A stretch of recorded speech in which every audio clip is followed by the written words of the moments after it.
My mom would be at all my sporting events. Let's say I was playing football, okay? My mother would be on the sidelines, and if the play on the field started going one way, my mother would run along like, Mark, get him, get him. I'd be like, oh my gosh. I'd get in the huddle with the other guys. They go, Mark, is that your mother? I go, no, I never saw her before in my life. See, the greatest gift my mother ever gave me, she believed in me.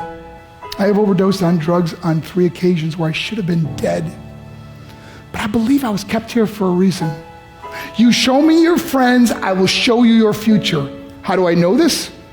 I hung out with losers, and I became the biggest loser of them all because I gave up everything I dreamt about as a little boy because of who I chose to surround myself with. My friends would drive me home at 2, 3, 4 in the morning. We'd be drunk and high, laughing in the car.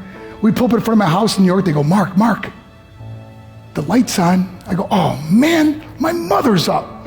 See, my mom wouldn't go to bed until she knew her son was still alive. I'd walk in, she'd say, hi, Mark, how was your night? I go, it was good, Mom, I'm just gonna go to bed. She goes, can I talk to you for a minute? I go, Mom, I'm tired, I'm just gonna go to bed. She goes, Mark, I haven't seen you all day and all night. Can I please talk to you? I said, man, just leave me alone. You bug me. I'd slam my bedroom door on the one person who believed in me. I was on a worldwide tour and we were wrestling overseas in Japan. After my wrestling match, I went upstairs in my hotel room and I fell asleep. There was a knock at my door at 3 o'clock in the morning. I got out of bed and I looked through the safety window and I could see it was a Japanese promoter. So I opened the door and he said, Mark, you need to call home. There's been an emergency.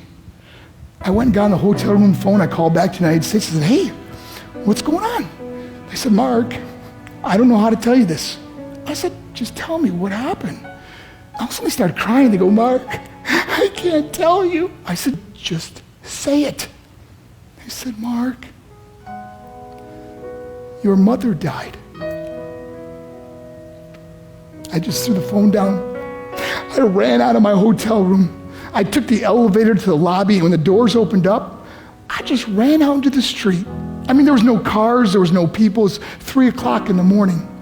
And I walked down the middle of a street in Hiroshima, Japan, and I remember looking up and just saying, Mom, I am so sorry. I flew home for her funeral, and I was so nervous to walk up to her casket, so I just stood way in the back.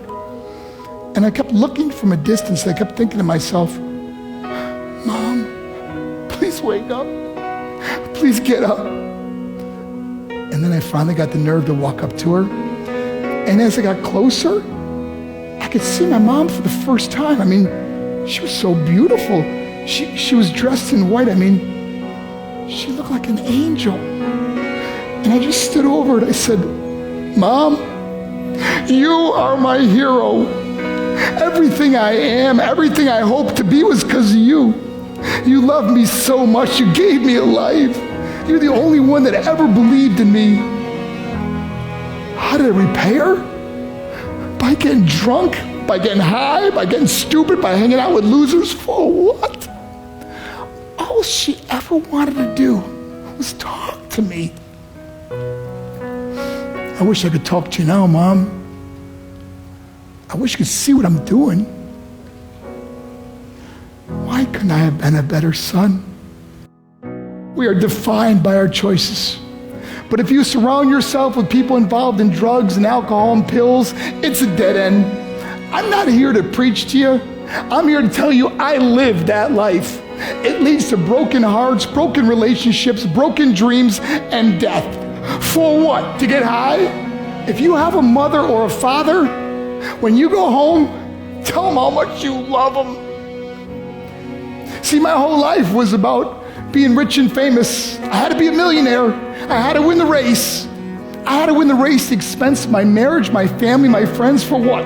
To be all alone in the world? I learned what is truly important, and that is how precious this gift of life is, and our families, and how quickly it can be taken away. See, I no longer live in time. I live in moments. See, it's not what's in your pocket that matters. It's what's in your heart that truly matters. Love Love is just a word until somebody comes along and gives it meaning. You're the meaning.